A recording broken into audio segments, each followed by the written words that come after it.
Mikasika izay fivoriana izay atrany dia efa namoaka ny heviny momba ny lalam-pifidianana moa ny fitsarana avy momba ny lalampanorenana ny fahatelo ny volana May lasa teo izay nilazany fa tsy mifanaraka amin'ny lalampanorenana ny andinin-dalana sasany ao anatin'izany lalam-pifidianana nolanina teny anivo ny parlementa izany.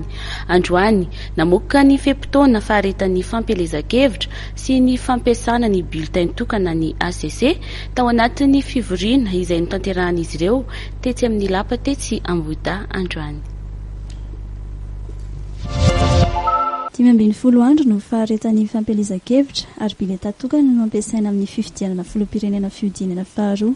Io no nambaran'ny fitsarana avy momba ny lalampanorenana tao anatin'ny hevitra navoaka ny laharana 2 HCC tsipika AV izay nivoaka Androany 20 May.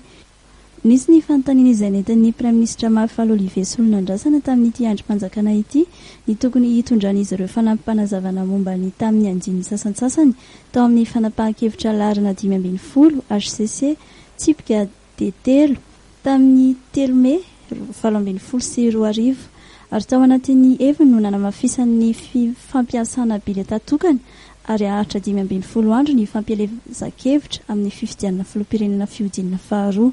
Ny mpikambana ao anatin'ny fitsarana avy momba lalampanorenana tarihan'i Jean-Éric Rakotoarsoa dia nanatanteraka fivoriana Androany teny amin'ny lapeny Ambohidahy. Namafisina tanteraka ny fiambenana teny atoerana Androany.